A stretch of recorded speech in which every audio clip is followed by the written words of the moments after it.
Sebenarnya mudah mereformasi polisi Indonesia. Bersihkan korupsi di tubuh kepolisian, maka kita akan mendapatkan polisi yang sesuai harapan publik. Di banyak negara, korupsi adalah pangkal masalah di tubuh kepolisian. Penyalahgunaan wewenang dan penggunaan kekerasan hanya menjadi dampak korupsi di tubuh kepolisian. Jika ingin mereformasi polisi, dapat dimulai dari 3 bidang, yakni sumber daya manusia, reserse, dan lalu lintas. Dari sisi SDM, polisi harus memperbaiki proses rekrutmen, pendidikan, dan penempatan tugas lewat seleksi yang jujur, terbuka, dan berdasar prestasi. Di bidang reserse, harus ada akuntabilitas penanganan perkara. Dari fungsi lalu lintas, polisi harus mendigitalisasi semua layanan publik. Mungkin jika diberi kesempatan untuk bercerita dengan jujur, akan banyak polisi yang mengeluhkan berapa banyak uang yang harus mereka keluarkan hanya untuk mendapat kesempatan mengikuti pendidikan seperti sekolah staf dan pimpinan. Saat sudah mengikuti pendidikan, uang yang dikeluarkan juga tetap banyak, supaya mereka mendapat nilai bagus, agar mendapat penugasan di tempat yang basah, atau tak perlu harus ke daerah pelosok yang minim fasilitas. Mereka ingin menjadi polisi bersih dan jujur, tetapi terbentur oleh sistem yang menyulitkan untuk menjadi penegak hukum adil, bisa melindungi dan melayani masyarakat. Hal ini karena persoalan korupsi di tubuh kepolisian seperti tak pernah mau diselesaikan dengan tuntas.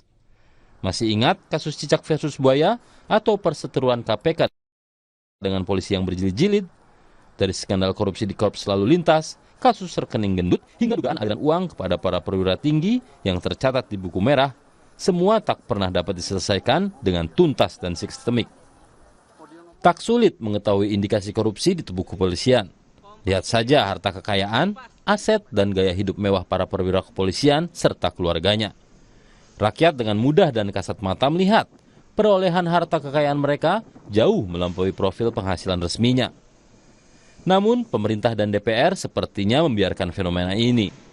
Mungkin ada banyak keuntungan yang didapat para elit politik itu kalau polisi tetap dibiarkan korup. Lalu, bagaimana mereformasi polisi?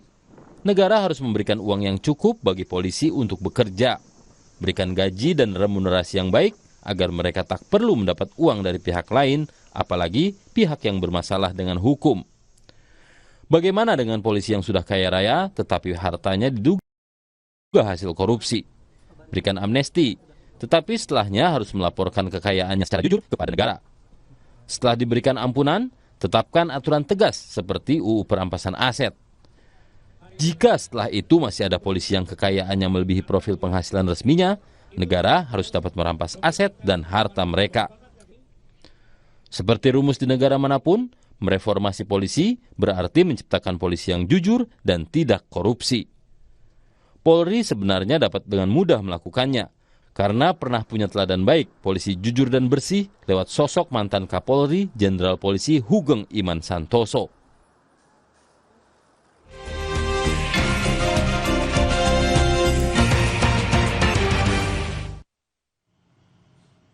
Saudara, saatnya kita mengulas Harian Kompas yang terbit hari ini 16 September 2025.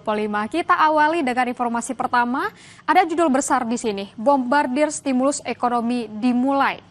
Nah, setelah mengalirkan dana 200 triliun rupiah ke 5 bank plat merah, pemerintah ini menggelontorkan paket ekonomi padat anggaran dan sasaran. Melalui skema ini, pemerintah hadir langsung dengan distribusi manfaat sekaligus perluasan jejaring politik.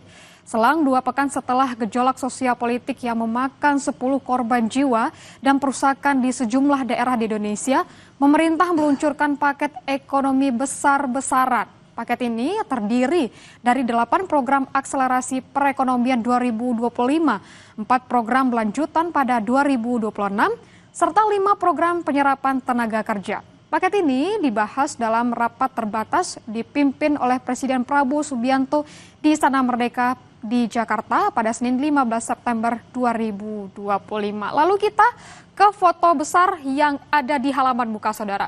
Di foto ini memperlihatkan bahwa ini peserta Jakarta Fire Safety Challenge 2025 yang memadamkan api secara tradisional dengan handuk basah di kantor dinas penanggulangan kebakaran dan penyelamatan atau Gulkarmat Provinsi Jakarta Pada Senin 15 September 2025, Dinas Gulkarmat ini mengadakan Jakarta Fire Safety Challenge 2025 untuk meningkatkan kapasitas petugas tanggap darurat gedung ataupun masyarakat dalam menghadapi potensi kebakaran.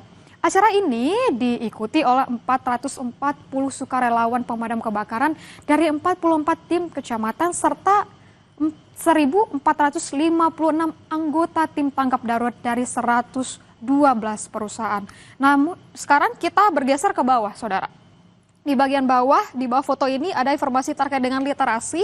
Ini terkait dengan jumlah pustakawan masih timpang dan belum merata. Pertumbuhan jumlah perpustakaan dan pustakawan di Indonesia ini masih timpang, saudara. Tim jurnalisme data harian Kompas ini menemukan rata-rata pertumbuhan jumlah perpustakaan naik ini 11,2% per tahun.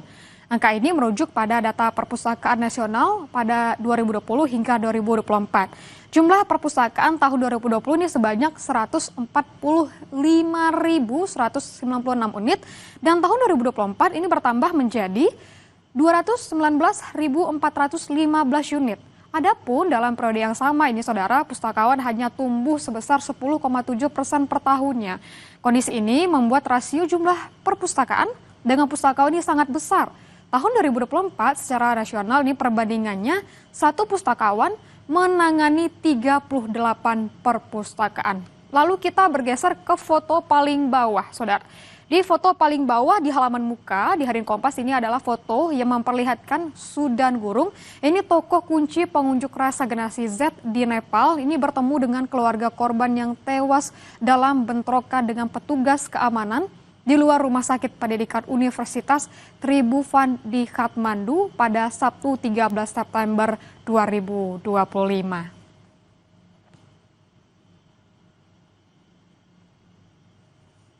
Saudara, informasi-informasi tadi dan juga informasi dan berita ini bisa dapat Anda baca di Harian Kompas yang terbit hari ini atau mengaksesnya di kompas.id.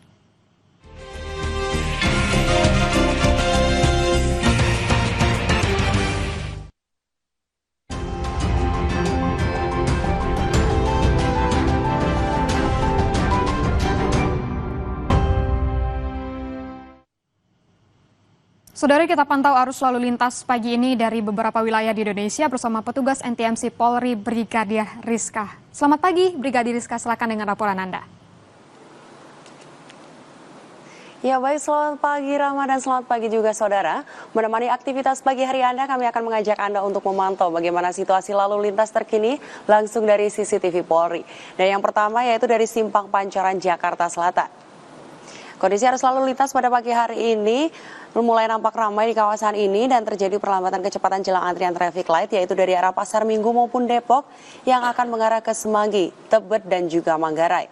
Dan juga lalu lintas dari arah Semanggi yang akan menuju ke Pasar Minggu ataupun Depok serta mengarah ke Tebet ataupun Manggarai. Saat ini juga sudah terlihat dari CCTV kami bahwa sudah ada petugas yang berada di lapangan guna melakukan pengaturan lalu lintas di kawasan ini. Untuk itu kami menghimbau kepada para pengendara agar mematuhi arahan petugas yang berada di lapangan. Selanjutnya kita akan menuju ke kawasan Simpang Tomang, Jakarta Barat. Kondisi arus lalu lintas di kawasan ini juga sudah mulai nampak ramai. Perlambatan juga hanya terjadi jelang antrian traffic light saja, namun selepasnya kendaraan dapat melaju dengan kecepatan normal, yaitu dari exit tol Tangerang yang akan menuju ke Harmoni ataupun Cawang, dan juga situasi yang sama terjadi dari arah Cawang yang akan mengarah ke Grogol melalui flyover. Dan saudara bisa kita saksikan bahwa di kawasan ini terdapat yellow box junction yang berfungsi untuk menjaga persimpangan tetap lancar dan tidak tertutup kendaraan yang berhenti di tengah apabila terjadi kepadatan lalu lintas di kawasan ini. Dari Jakarta Barat kita akan bergeser menuju ke Jawa Timur, tepatnya di Simpang Japanan Porong Sidoarjo. Terpantau pada pagi hari ini kondisi arus lalu lintas nampak ramai lancar di kawasan ini dan didominasi oleh kendaraan pribadi roda 2, yaitu dari arah Surabaya yang akan mengarah ke Malang maupun dari arah Surabaya yang akan menuju ke Malang ataupun Mojokerto. Antisipasi kendaraan yang didominasi oleh angkutan berat, bus dan juga truk, serta pejalan kaki yang berlalu lalang di kawasan ini. Dan yang terakhir kita akan menuju ke kawasan Pasar Lembang, Palembang, Sumatera Selatan.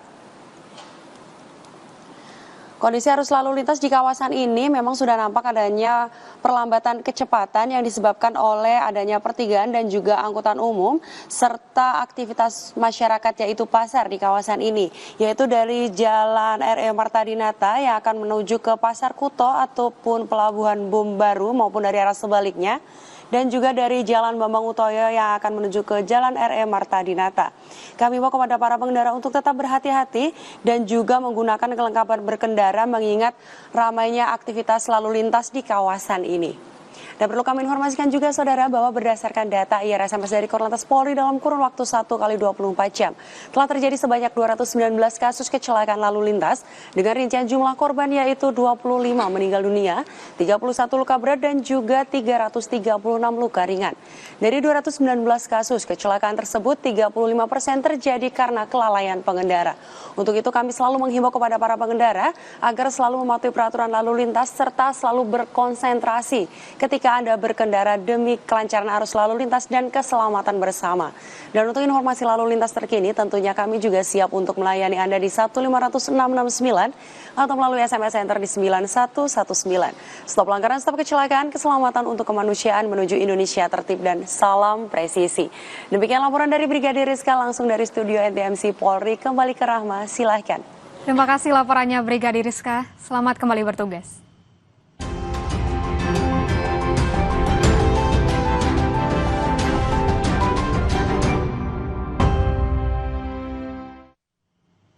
Saudara, uji coba rekayasa lalu lintas di Jalan TB Simatupang mulai diberlakukan Senin petang pada jam pulang kerja. Kendaraan roda 4 bisa melintas gratis di Tol Fatmawati 2 menuju Lebak Bulus. Informasi selengkapnya usai jeda.